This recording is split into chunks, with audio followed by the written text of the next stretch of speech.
కాండి జుమ్ము వస్తుంది, చెప్పు తీసుకుపోవద్దు ఏ ఆడదైనా నిజమైన నువ్వు నిన్ను రేప్ చేశాడు అంటున్నావు, వాడితోటి కూర్చొని అతను అసిస్టెంట్గా వెళ్తావు. నువ్వు హీరోయిన్ గా అతను హీరోగా ఒక సినిమా ముహూర్తం జరుగుద్ది, నువ్వు సాంగ్ కూడా షూటింగ్ చేస్తావు. ఎవరితో పెళ్ళాం దగ్గరికి వెళ్ళి నేను ఆయనతో బిడ్డను కానాలి, నువ్వు తప్పుకొని పెళ్ళాంతో గొడవపడతావు. వాళ్ళ వైఫ్ ఏమో మతం మార్చుకుంటే పెళ్లి చేస్తాను వాస్తవం చెప్పింది. వాళ్ళు ముస్లిమ్స్, నువ్వేదో ఆయనతో బిడ్డ కానాలంటావు, అంత ఈజీ కాదు.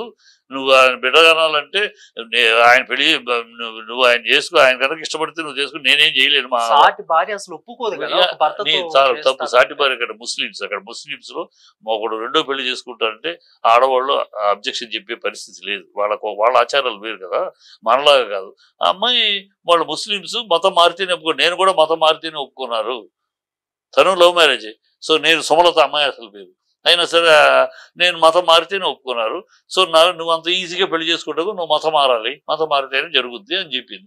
It is an advice, it is not blackmail, it is an advice. ఆమె దాంట్లో నిజం ఉందంటారు, ఆమె చేసిన తప్పు లేదంటారు. ఎవరు చేసిన భార్య చేసిన తప్పు తప్పే ఉంది.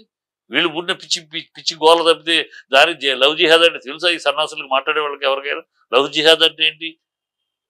పెళ్లి చేసుకుని తీసుకెళ్ళి మోసం చేసి వాళ్ళని బానిసలుగా చేయటం, అది లవ్ జిహాద్.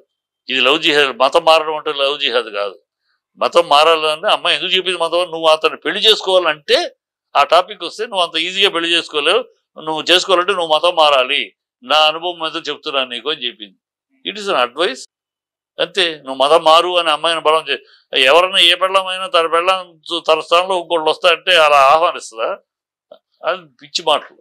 వీళ్ళు లవ్ ఏదో అంటే దొరికింది సాకని తెలిసి తెలియకుండా అర్ధజ్ఞానంతో అజ్ఞానంతో వాగే సన్నాసులు మాట్లాడే. కేవలం ముస్లిం అని టార్గెట్ చేశారా, లేదంటే ఆయన నేషనల్ అవార్డు కొట్టారని టార్గెట్ చేశారా?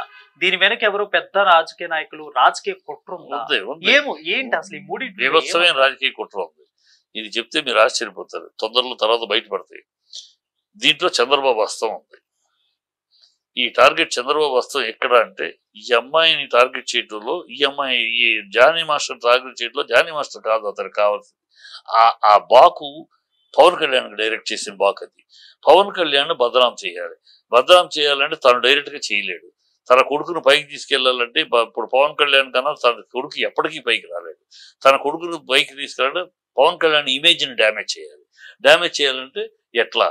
సో పవన్ కళ్యాణ్ దగ్గర మనుషులు సినిమా ఫీల్డ్ లోను రాజకీయంగా పెట్టుకున్న లిస్టు, ఫస్ట్ జానీ మాస్టర్ ఒక బదనాం, నెక్స్ట్ త్రివిక్రమ్ శ్రీనివాస్ వస్తాడు లైన్ లో పెట్టారు, నెక్స్ట్ హరీష్ శంకర్ లైన్ లో పెట్టారు, అలాగే ఒక ముగ్గురు త్రివిక్రమ్ మీద అదే పెట్టారు. ఇప్పుడు ఇన్నాళ్ళు ఆగింది, ఇప్పుడు ఎందుకు వస్తుంది? అది ఇన్నాళ్ళు అమ్మాయి పెట్టింది, ఇప్పుడు ఎందుకు వస్తుంది? సో త్రివిక్రమ్ నెక్స్ట్ వస్తాడు, హరీష్ శంకర్ తీసుకొస్తాడు, నెక్స్ట్ ఇంకో ముగ్గురు పొలిటికల్ మనుషులు. సో ఇలా ఒక 6గురిని పవన్ కళ్యాణ్ యొక్క దగ్గర మనుషుల్ని తీసుకొచ్చి కూర్చోబెట్టి వీళ్ళందరూ ఇంతే.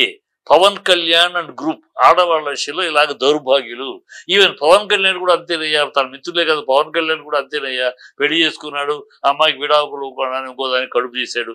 ఇలాగ ఒక బదనాం అతని మీద ఒక చేసి చంద్రబాబు పై నుంచి నవ్వుతూ ఉంటాడు, బుధం మీద చేస్తూ ఉంటాడు, వెనకాల జరిగే కుట్ర జరుగుతుంది. ఇది ఇట్లా పవన్ కళ్యాణ్ బదనాం చేయడానికి, పవన్ కళ్యాణ్ ని అప్రతిష్టపాలు చేయడానికి Pawan Kalyan and group is waste. They are only. ఏం చేశాడు అయ్యా ఈ రాజకీయాలకు వచ్చినాక పవన్ కళ్యాణ్? ఏం చేశాడు? ఏమి చేయలేదు. సనాతన ధర్మం ఒక డొల్లమాట ఒకటి పట్టుకున్నాడు. అమ్మాయిలు తన మనుషులు అమ్మాయిలకి మళ్ళీ ఇలాంటి పనులు తప్పితే ఇంకేం లేదు వీళ్ళకి, రాష్ట్రానికి సంబంధించి ఏమీ చేయలేకపోయాడు అని అతను బదనాం చేయటం. అప్పుడు తన కొడుకుని నెక్స్ట్ వచ్చి ఇప్పుడు నీ ఇమేజ్ ఇబ్బందిగా ఉంది, ఇప్పుడు నువ్వు సీఎం క్యాండిడేట్ అంటే ఆడాళ్ళు ఓట్లు వేయరు కనుక ఇప్పుడు కాదు, నెక్స్ట్ టైం చూసుకుందాం, ఇంకా ఏజ్ ఉంది కదా, నెక్స్ట్ టైం చూసుకుందాం అని చెప్పి కన్విన్స్ చేసి అతన్ని వెనక్కి పెట్టి ఇతను ముందుకు వస్తాడు. ఇది ఈ కుట్రలో భాగం మొదటి అడుగు ఇది. మీరు అన్నట్లు ఆడవాళ్ళు ఫిల్మ్ ఇండస్ట్రీలో పడుకుంటే గానీ ఇది ఇవ్వదు ఆఫర్స్ రావటం అనేది అబద్ధం అన్నప్పుడు మరి శ్రీరెడ్డి యొక్క ఈమె చేసింది ఇది మొత్తం కూడా నాటకమేనా? అమ్మాయి ఓవర్ యాక్షన్ అంతే, ఓవర్ యాక్షన్. అమ్మాయి ఎవరితోడు పరిచయం ఉంది, కలిసింది, తిరిగింది, అతనితో గిఫ్ట్లు పొందింది, అన్ని చేసింది, తర్వాత వాళ్ళిద్దరికి చెడింది, చెడిపోగానే ఇది రావడం. ఇప్పుడు ఎట్లా ఉన్నాయంటే కలుస్తారు, తిరుగుతారు అనే వాళ్ళకి ఏదో కోరుకుందో రాలేదనుకో, అప్పుడు రివర్స్ అయ్యి నన్ను రేప్ చేశాడు. ఏం రేప్ చేస్తాడు? ఒక అబ్బాయిని ఎప్పుడు రేప్ చేయలేడు. సైంటిఫిక్ గా ప్రూవ్ అయింది. ఒక అబ్బాయి ఒక అమ్మాయిని ఎప్పుడు రేపు చేయలేడు. ఎప్పుడు చేయగలడంటే ఆ అమ్మాయి నిస్సహాయురాలైనప్పుడు, ఆ అమ్మాయి బలహీనురాలైనప్పుడు, ఆ అమ్మాయి అనారోగ్యమైనప్పుడు, ఆ ఏజ్ పాయింట్ లో కదలలేని పరిస్థితి అయినా చేయగలడు. లేకపోతే ఒక అమ్మాయి ఒక అబ్బాయి ఒక అమ్మాయిని ఎప్పటికీ ఇంకో తోడు లేకుండా చేయలేడు. అందుకనే సామూహిక మానభంగాలు అంటారు ఎక్కువ. ఒంటరి చాలా కష్టం చేయాలంటే ఆవిడ ఇలాగ సినిమా ఫీల్డ్ లో ఆరోగ్యం బాగాలేక అనారోగ్యంగా ఉన్న వాళ్ళని ఎవరు రేపు చేయడానికి. మేము సినిమాలు తీసేది కోట్లు కోట్లు ఖర్చు పెట్టేది వీళ్ళతోటి బెడ్లో పడుకుంటానికి కాదు. వీళ్ళకన్నా అప్సరస్సులు, ఆ అందాల బాబలు, ఇంటర్నేషనల్ మోడల్స్ దొరుకుతారు మేము పెట్టే కోట్లకి, మేము పెట్టే ఖర్చులకి. ఆఫ్టర్ ఆల్ వీటి కోసం అని సినిమాలు తీయం. వీటి కోసం ఈ సినిమాలు తీసాం క్యారెక్టర్ మాకు సూట్ అవుతుందా చూసుకుంటాం, పర్సనాలిటీ అన్ని చూసుకుంటాం, పెట్టుకుంటాం. తర్వాత వాళ్ళు జర్నీలో, ఆ సినిమా జర్నీలో ఎవరన్నా ఎవరితో కలిస్తే అది మాకు నన్ ఆఫ్ అవర్ బిజినెస్.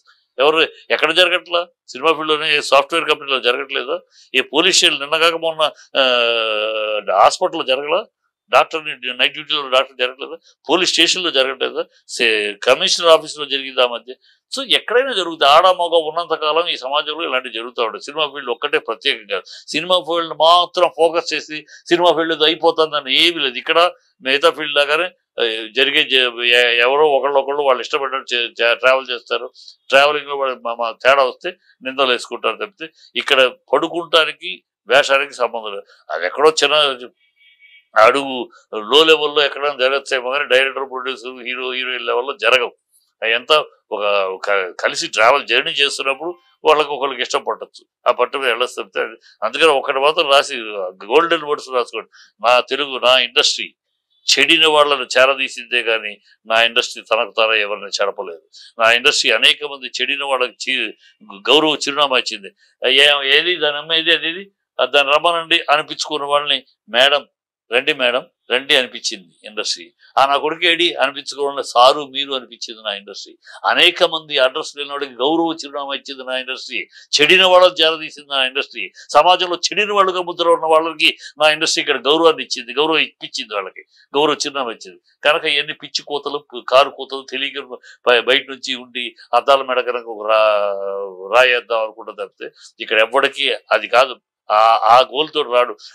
లక్షలాది మంది కుర్రాళ్ళు డైరెక్టర్ అవ్వాలి, ఆమె రకరకాల ఆలోచనలు పెట్టుకుని కొత్త కొత్త ఇమేజ్లతోటి తిండి కూడా తినకుండా తిరుగుతారు. అనేక గోల్స్ తోటి వస్తారు, అనేక అంబిషన్స్ తోటి వస్తారు. ఇక్కడ అమ్మాయిలతో పడుకుందాము, మందు కొడతాం కోసం సినిమా రావాల్సిన అవసరం లేదు. ఇంతకన్నా గొప్ప గొప్ప వాళ్ళు బయట లోకంలో ఉన్నారు. కనుక ఇక్కడికి వచ్చేవాళ్ళు అనేక కళలతోటి వస్తారు, అనేక ఆశలతోటి వస్తారు, అనేక అంబిషన్స్ తోటి వస్తారు. అవి పిచ్చి కూతలు ఇక్కడికి వచ్చే ఏదో సినిమా ఫీల్డ్ అనగానే ఇది అని. నేను చిన్నప్పటి నుంచి నాకు తెలిసి సినిమా ఫీల్డ్ లో ఎప్పుడు ఎవరు వాళ్ళు ఇష్టపడి వెళ్ళటమే తప్పితే కంపల్సరీ